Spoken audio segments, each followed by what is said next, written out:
In the spirit of Halloween, paranormal or not, what is the scariest, creepiest or most unsettling experience of your life? 15 years old, I had just got home from work, so I went to my bedroom to change out of my work clothes and get ready for bed. I'm in the middle of undressing when I look to my bedroom window to catch my reflection, and I see a man's face. I dropped to the floor and turned off the lights, scrambling to get dressed, still watching the window. The face is gone, but I'm still watching. Then, a freaking camera. No face, just a camera pointed at me sitting on the floor. I bolt from my room and tell my mom and brother. My brother went outside, and our ladder from the backyard was lying there, but nobody around. Couldn't sleep for a year after that, just stared at that window.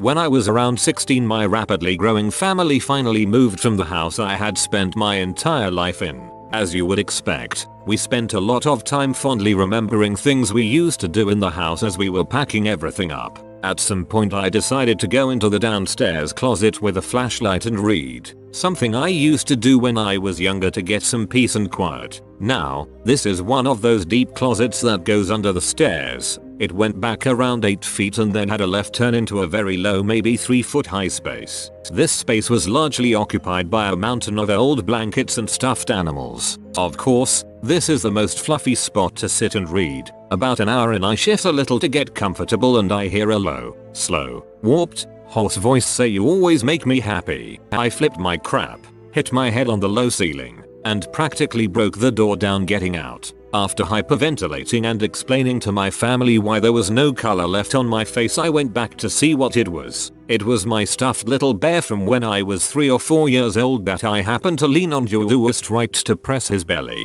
When I pressed his stomach again though, nothing. This poor bear I hadn't played with since I was a toddler used the last of its power, used its dying breath to tell me I made it happy. You make me happy too, little bear, when you're not making me pee myself. When I was a teen, I worked at a cable access studio and made mini movies. My neighbors gave me their father's old video camera. They told me he never used it, but it didn't seem to work anymore and had a tape jammed in it. I fixed it up and on the tape was hours of him driving around at night and filming people through their windows. Nothing overly sexual was on it, but there is something unsettling about seeing Peeping Tom footage of a guy eating dinner with his family or over 20 minutes of some girls dancing around in their room. I was watching scary movies and I got hungry, so I decided to go out for a late night Taco Bell run. I lived alone at the time, so it was quite a shock as when I opened the door a hand was reaching in after me. I slammed the door on the offending arm and ran and grabbed a butcher knife. After closing all the blinds and sitting in the dark for an hour, I worked up the nerve to look outside. I was shocked to find a bunch of Chinese food menus for a new restaurant scattered all over the ground. That poor Chinese food delivery ghost, doomed to spread the menu around but never get paid.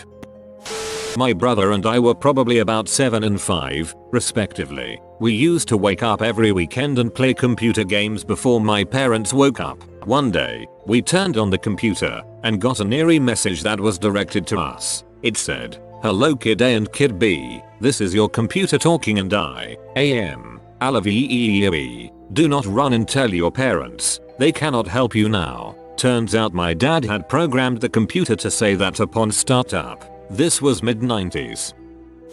When I was about 7-8 years old, my family rented a house close to the beach for a week. The drive wasn't very long, but as an 8-year-old, by the time we got there I really had to feed the porcelain stallion a brown bone. We pull into the driveway and are met by a middle-aged woman who owned the house and showed us the place and told us about the town and what to do, etc. My first instinct is to find the bathroom, so I ask and she tells me it's the second door on the right after the kitchen. Go inside and open the bathroom door to an older guy just standing there looking at me. I kinda duck my head down, say sorry, and went back outside. They noticed I was back pretty fast and I told them there was someone in the bathroom already. That's when it got weird. The lady looked at me confused and said there's no one else in the house. I explained that I definitely saw someone in that bathroom. After searching the house we find no evidence of anyone else being there. After a while the lady told us her dad owned the house and lived there and recently passed away. She inherited the house and wasn't sure what to do with it, so she started renting it out. Pretty sure I saw that dude. I was more traumatized by the euphemism, "feed the porcelain stallion a brown bone" tbh. I volunteered as an EMT in a small village just outside NYC as a senior in high school and my first few years of college. This night we were on call for not only our town but the surrounding 2 villages, who were out of service. One of the villages isn't exactly the best neighborhood. Now, generally we always have a police officer on every scene we go to just because they can always get there faster. This time around though, in this bordering village, there was a fire on the other side of town and some sort of crime investigation elsewhere. Basically PD resources were stretched thin. A call came in for a 25-year-old male with a facial wound at a private residence with instructions that the patient was in the backyard. We were dispatched and told that there was no PD available and no advanced life support (ALS) available. It was just me and my driver. Note, this is standard in most agencies. It just felt very unnerving for me. So we get on scene and it was an apartment building with an open yard in the back that we could drive onto. My driver pulls onto the field and he sees the patient sitting in the shadows as though he was hiding. Something felt off and that feeling prompted me to hit the floodlights on the ambulance, illuminating most of the yard. The moment the lights came on we saw 5-7 men with tire irons and baseball bats standing in what was once pitch blackness. My driver hit it in reverse and we got the heck out of there. I got on the radio and called for immediate assistance. Turns out those guys were planning on jumping us, stealing the narcotics from the ambulance, and taking the rig for a joyride. Poor planning really, because we don't carry narcotics on a basic life support ambulance. To this day I fear what would have happened if we had just walked up to the patient. I worked at a movie theater selling concessions and this older man approaches the counter and orders. I asked him, would you like anything else, and he looks at me and says, every time I ask for the thing I want they keep telling me it's illegal. I'm quite creeped out by this guy and I just sort of chuckle. He then proceeds to ask me, do you want to know what I ask? Working in concessions, part of the job is making the moviegoers feel welcome, so I say sure, and then what he says to me was the most disturbing thing I have ever heard. He says, you wouldn't have any young girls in the back over there locked up, would you? He said as he's pointing to the closet. He then continued, because that's all I really want, a young girl. I mean, I wish I could just bring them back here and you'd keep them there locked up so I could just pick them up whenever I wanted. I like younger girls, you know. At this point a line had already started forming up behind him and he had still not paid yet, so I told him the total of his order. He then asked me, you understand right? And I didn't know what to say, so I just chuckled and agreed. Then he pulled out a $10 bill, said I like you, put it into the tip jar and walked away.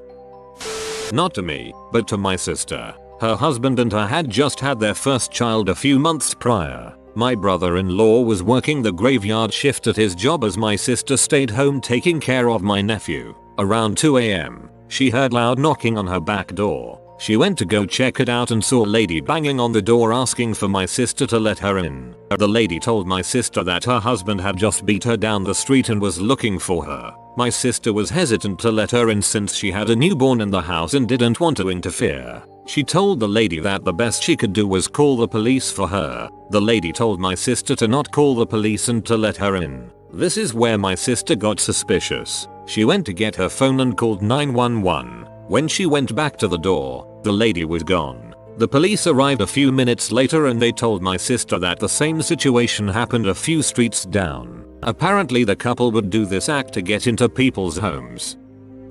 Cop here. I was dispatched to a house at about 1 AM for a prowler. We get there and talk to the residents. Long story short, they saw 2 people wearing masks. One Jason-style hockey mask, don't remember the other, in the yard across the street. It was like 2 weeks past Halloween, so it seemed believable. We check the area and don't see anything. An hour later we get called back. This time we have our dispatcher on the phone with them while we are surrounding the area. We, about 5 of us, are in a perfect position. Dispatch tells us they can still see the prowlers in the next yard. We start to move in. Dispatch says the residents saw the 2 prowlers wave and move into the shed. Guess where I am? That's right, next to the shed. I give verbal commands, bang on the door, and nothing. Frick it, fine. I'll come in after you. Doors open and empty. I even think to check for a trapdoor. Nothing. It is raised about 4 inches, so there isn't even a possibility of a door leading out. Again check the area and find nothing. I talked to the residents. They said as I was moving in on the shed the 2 put their finger to their lips, giving the SHHHH sign. and then they both waved. They moved into the shed as I was next to it. We went over every possibility trying to come up with an explanation. If the caller was just freaking with us, they had no prior history of it, as in repeated calls for service at the address. I'm not much of a believer in paranormal stuff, but I can still appreciate a situation where I cannot logically explain what just happened. One night, about 10 months ago, there was a pretty heavy snowstorm in my area. All of the roads were closed and a curfew was issued for everybody except emergency medical personnel. I had been shoveling snow for most of the day and was dead tired come nightfall. Didn't have the energy to do much of anything besides eat dinner and lay down. I fire up some OG Star Trek and begin to doze off. A couple of hours later, around 1 AM, I hear the sound of a door rattling and a slight whisper saying my name, Vladimir Wanin. I sit up a bit and realize it's coming from my parents' room, becoming fainter with the passing time. After 10 minutes or so, I gather up the courage to see what the heck is going on. Crappy folding knife in hand, I peek out into the hallway and don't see anything. The noise is still coming from the room next door, the rattling becoming more hushed as I approach. Cautiously, I open the door and sneak inside. It's pitch black and I can't see anything. My eyes are taking entirely too long to adjust to the darkness. I'm shuffling forward, and all of a sudden, something grabs and pulls on my leg. At this point I was so freaked out I jumped back. As the whispers continued, I recognized my dad's voice. He was asking me for help. He had a stroke while walking to use a bathroom around 1 AM that night. After he fell, he was able to use his left foot to rattle the door to his bathroom. My mom fell asleep on the couch in the living room and wasn't around to help or hear. I was able to grab the house phone and call 911, and despite the weather, the police and an ambulance arrived within 10 minutes. That was the scariest night of my life. The doctors told us there wasn't much hope for my dad before going into surgery, since he had a hemorrhagic stroke and there was a massive amount of bleeding. Fast forward 10 months and my old man is cognitively the same, just paralyzed on his right side. He had every infection under the sun while in the hospital, but he staved them off and is still with us today. He was my best friend before the incident, and my hero after. I was visiting my hometown and decided to pick up my old high school friend from his house and take him to dinner and a drink to catch up. He is kinda stressed and tells me that his ex, with whom he had broken up with over 2 years prior, has been stalking him and harassing him. I drive him home afterwards, and it starts to drizzle. As I drop him off at his house, the neighborhood was dark and quiet by now. We both notice a bag tied to my side view mirror. It was likely attached when we were at the restaurant. We open it to see a poorly taken photo of a tree taken at night with flash. There was a brief letter, obviously written from his ex, that said, "I buried our first love letter under this tree years ago. This tree is growing from our love. I made sure my friend got into his house all right and got the heck out of there." When I was 16 in the mid-90s, aka the I know everything, I'm invincible and you can't stop me age, I got in a fight with an acquaintance while a whole bunch of us were hanging out at his house. Stupid fight. Can't remember what about, but I decided frick it, I was going home. I lived about 5 miles away, but I didn't have a car, and since it was 2 AM, there were no buses. I was going to walk home, in the middle of the night, through a not as safe as it seems neighborhood, as a tiny 16-year-old girl, so I did. I think, in hindsight, my friends either didn't believe I was going to do it, or were too startled by the sudden argument to realize what I was doing. I left the house and started hoofing it. About a mile out, the suburban housing neighborhood melted into a main street, with highway access. I started to notice a grayish minivan following me. It would follow me, pass me, turn a corner, and about 3 blocks later, it would do the same thing. I mean,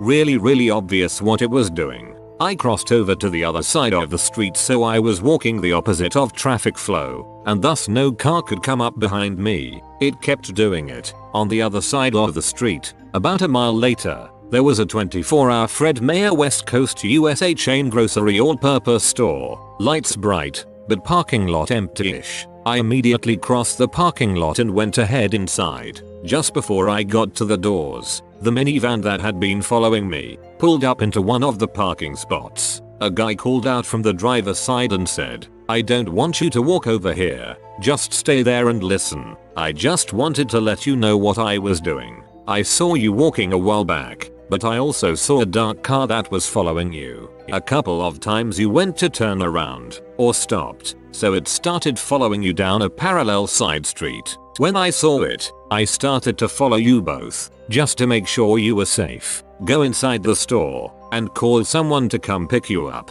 please. I haven't seen the car since you headed across the lot. He waited until I was inside the store and then pulled away. I didn't have anyone to call, so I just let the night cashier know what was going on and hung out with her for about an hour and a half. Then I finished the walk home. I've never forgotten the incident or that man, whoever he was. During the walk, I never saw the dark car he mentioned, but I've always been convinced he saved my life that night. Guy in the dark car had seen a suspicious minivan. Was sitting in my room at like 11:30 PM. Heard lots of crap downstairs. Assumed it was my mum. Heard her walk up the stairs to my room. Stop. I called out to her. She didn't say anything and walked downstairs. I went down about a half hour later to find a piece of paper with the words "You're lucky I'm scared too" on it, and a whole bunch of crap was missing. Called mum. She still hadn't arrived home from a dinner she was at with her friends. I called the cops and locked myself in the bathroom, but I think they left when they realized I was still home. Probably the most scared I've ever been when I was hiding in the bathroom. Back when I worked night shift as a security guard, I would experience mild hallucinations due to my poor sleep schedule. I was doing my patrol and I was feeling particularly out of it, so I kept getting those flashes of movement in the corner of my eye. But I was convinced it was just my brain freaking up. At the site I was working, there is a large warehouse filled with chemical waste that has only one light on in it. As I'm going along, I see a pale shape on the ground and quickly recognize it as a body. My adrenaline spikes and I nearly pass out. Upon closer inspection, it turned out to be a CPR dummy the workers left out for training. This is the goodest flyboy. He will bring you 10 years of happiness in exchange for a like on this video. If you are new to the channel, you can subscribe. I publish new videos every day. Until then, check another video, or don't. Either way, have a great day you magnificent people.